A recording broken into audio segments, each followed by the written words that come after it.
Assalamualaikum warahmatullahi wabarakatuh. Bismillah, alhamdulillah. Allahumma salli ala sayyidina Muhammadin al-fatih lima ughliq wal khatim lima sabaq nasiril haqqi bil haqq wal hadi ila siratikal mustaqim wa ala alihi haqqa qadrihi wa miqdarihi al-azim.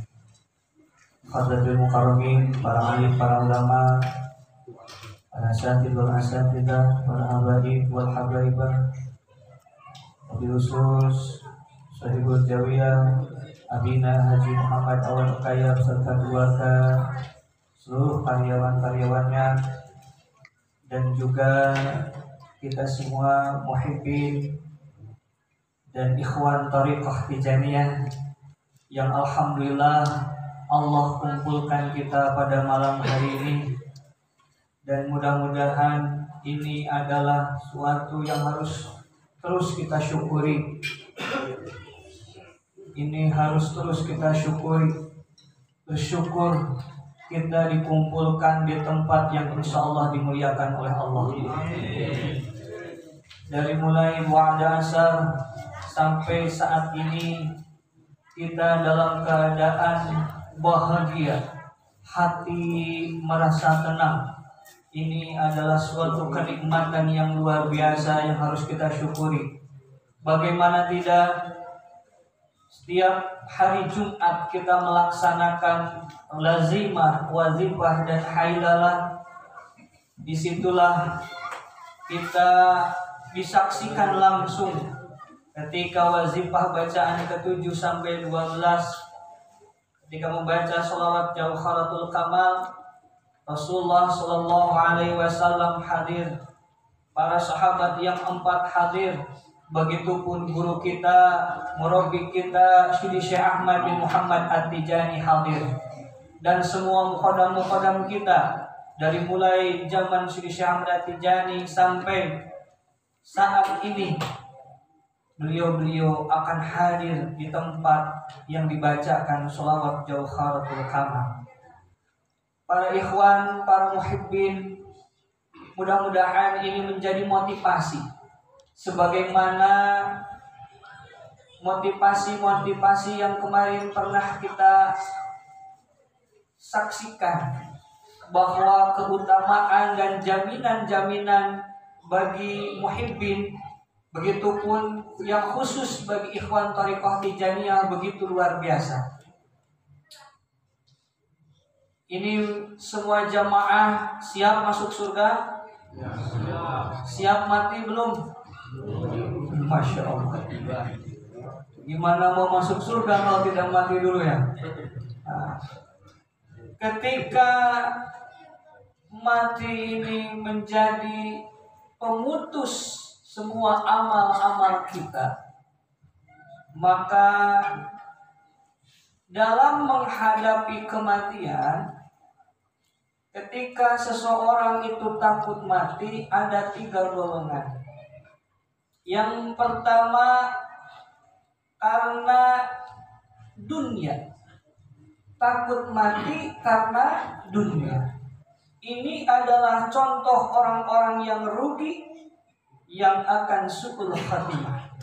Contohnya adalah kenapa takut mati? Karena nanti siapa yang melanjutin, tuh mobil saya kan baru, nanti siapa yang pakai kalau saya mati? Tuh sawah, tuh kebun, siapa yang garap kalau saya mati? Itu istri masih kinyis-kinyis, masih muda, siapa nanti yang pakai? Nanti nikah lagi malah. Terus nanti tabungan deposito siapa yang ambil kalau saya mati? Kalau takut mati gara-gara dunia, nah ini tandanya orang yang kurang iman. Na'udzubillah min. Biasanya kalau yang masih kinyis-kinyis, janda, ustaz semangat tahlilan biasanya. Nanti kalau jandanya nangis, tenang, ada ustaz.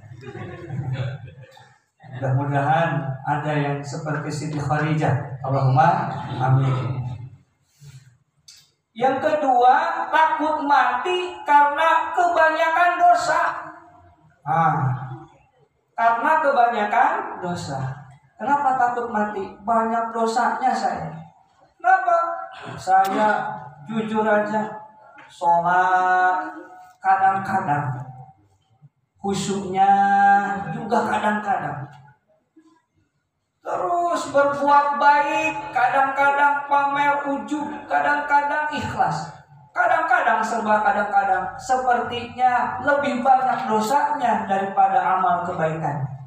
Maka orang-orang tersebut termasuk orang-orang yang beriman kepada Allah. Dan ketika mereka bertobat kepada Allah, takut mati karena banyak dosanya, maka Allah akan memberikan ampunan karena termasuk orang-orang yang beriman dan meninggalnya dalam keadaan husnul khatimah. Allahumma amin. Yang ketiga, bukan takut, malah mau mati, siap mati kapanpun.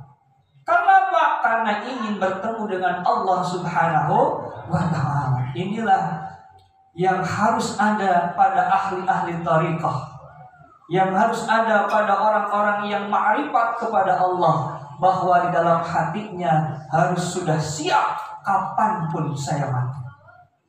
Kita akan lanjutkan kajian kitab Faidul Rabbani yang tadi kita baca. Allahumma syurna bi zumrati abil faidit tijani wa midana bimadani khatmil awliya'il kitmani. Halaman 42. Wa anna lahum bil mahsyari mawdi'an bidili arsiyakununa fihi wahdahum duna siwahum minal bariyah.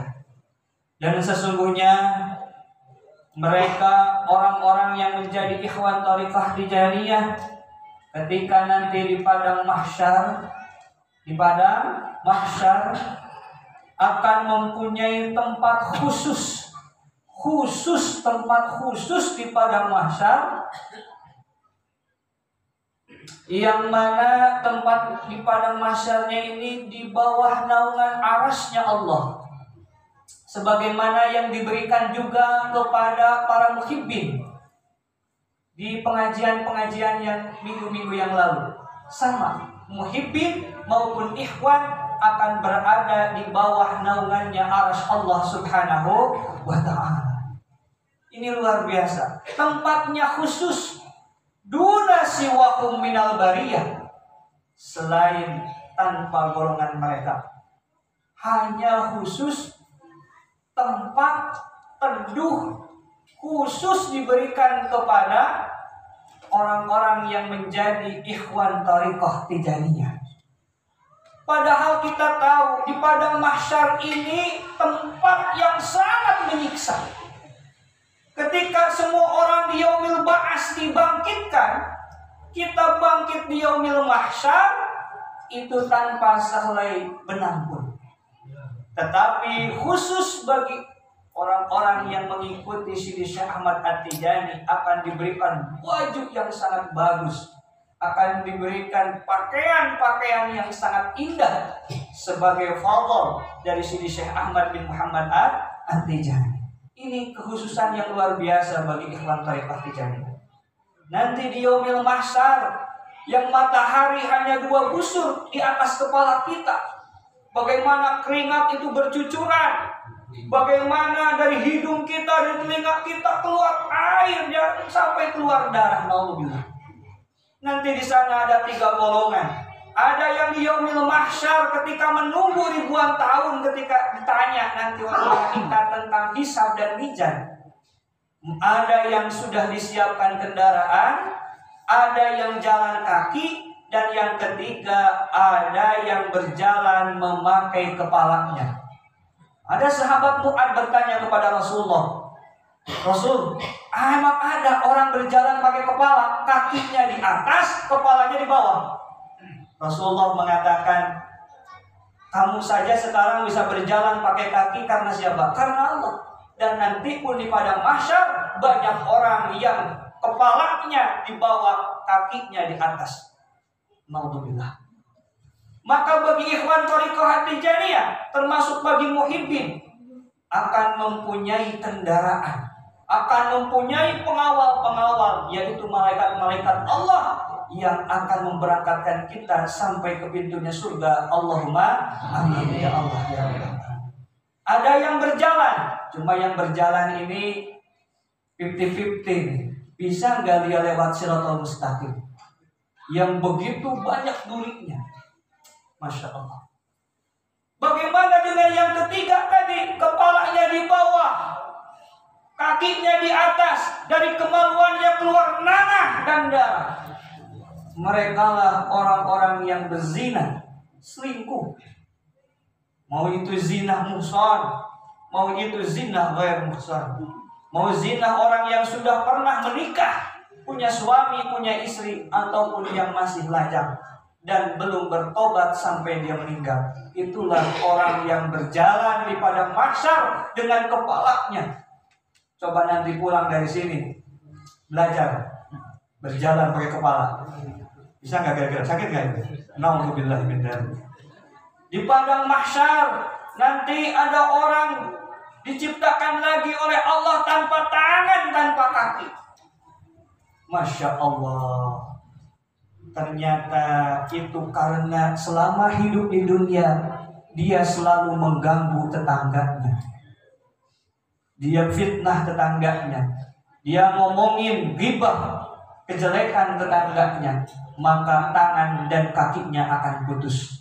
Termasuk orang-orang yang muflis, orang-orang yang rugi di akhirat adalah orang-orang yang di dunianya banyak amalnya. Dia puasa, dia sholat, dia zakat, tetapi di akhirat dia tidak mendapatkan apa-apa. Malah orang yang dulunya tidak puasa, tidak sholat, tetapi dia sabar dengan segala makian dan cacian dari tetangganya. Akhirnya di akhirat dia akan kaget. Kok saya bawa pahala puasa? Kok saya bawa pahala zakat? Kok saya bawa pahala sholat? Oh, ternyata ini pahala tetangga saya yang dulu pernah menyakiti saya. Naudzubillah. Jangan sampai kita rugi di akhirat. Cukup rugi biasa di dunia. Usaha bangkrut, pasar bangkrut, itu biasa itu. Modal gak kembali, bangkrut, itu biasa. Di dunia biasa. Paling resikonya punya hutang. Tapi kalau nanti di akhirat tergadaikan semua pahala kita. Naudzubillah min. Selanjutnya, fala yadkhuluna al-mahsyara wala yadhuquna masyaqqatan wala yarawna mihnatan min tadmiri a'yunihim ila al-istiqrari bi a'la illiyin min daris salam. Fala yadkhuluna al-mahsyar, maka tidak akan memasuki mahsyar. Nah, ini yang menjadi perdebatan ulama. Padahal bukan berarti kita tidak masuk mahsyar. Kita pun semua akan ke mahsyar. Hanya saja wala yadhuquna masyaqqatan wala yarawna mihnatan. Kita tidak akan melihat kesulitan, kita tidak akan melihat cobaan mereka orang-orang yang disiksa di padang mahsyar. Kenapa? Karena min tadmidi a'yunihim, mata kita sudah terfokus ilal istiqrari bi a'la illiyin min daris salam. Karena kita sudah ditempatkan oleh Allah di bawah naungan arsy, yang mana itu sudah dekat dengan surganya Allah, yaitu surga yang paling tinggi, surga Firdaus. Min daris salam, surga Firdaus, surganya Rasulullah SAW, dengan orang-orang yang mendapatkan syafaat khusus dari Rasulullah SAW. Itu bagi muhibbin, bagi ikhwan thariqah At-Tijaniyah. Jadi kita sudah tidak ada lagi waktu untuk ngurusin orang lain. Mana tuh yang dulu menghina kita, mana tuh yang dulu mencaci kita, udah nggak urusan tuh. Kenapa? Karena di padang mahsyar kita mendapatkan nikmat sudah melihat surganya Allah Subhanahu wa Ta'ala. Kita udah nggak lihat lagi tuh orang di padang mahsyar kelaparan, kepanasan, kepayahan, ada yang keluar nanah, ada yang seperti monyet, ada yang berbau busuk, ada yang seperti keledai. Tahu keledai? Bukan kedelai, keledai, himar, kuda kecil, tetapi perutnya gendut. Mohon maaf yang perutnya gendut. Ini nggak nyindir ini. Perutnya gendut banget karena di dalamnya ada ular dan ada kalajengking. Siapa itu mereka itu? Mereka itu adalah orang-orang yang tidak mau zakat. Tidak mau zakat. Mau itu zakat fitrah, mau itu zakat mal, nggak mau zakat, nggak mau mengeluarkan zakat yang cuma 2,5 kilo atau 3 kilo. Itulah azab di padang mahsyar bagi orang yang seperti ini. Nauzubillah min.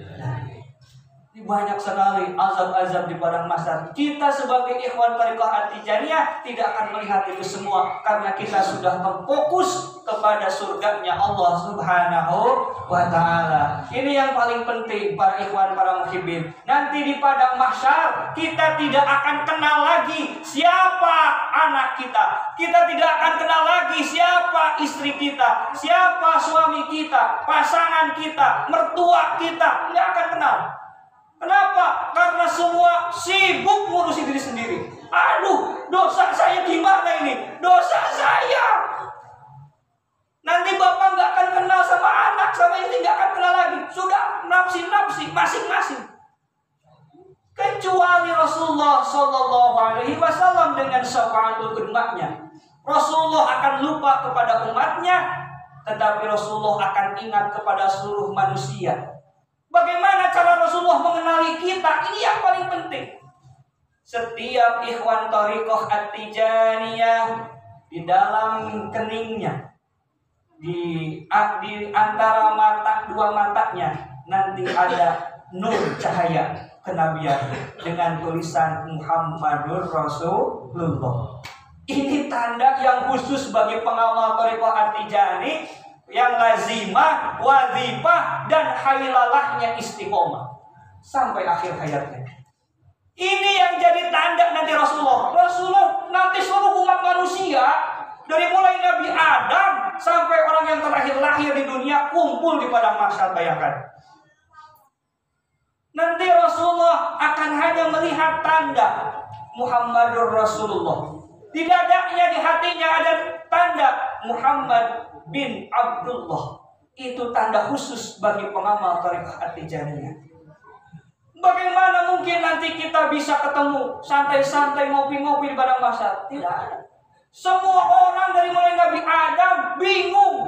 Umat Nabi Adam datang kepada Nabi Adam, "Ya Adam, ini udah kelamaan nih, udah 1000 tahun, nggak ditanya-tanya ini sama malaikat, kapan ini dihisabnya? Panas, kata ini panas, ini gimana ini?" Kata Nabi Adam, "Aduh, saya nggak berani minta sama Allah supaya dipercepat. Karena dulu aja saya dilarang untuk memakan buah kholdi, dilarang mendekati pohon tersebut, saya malah makan buahnya.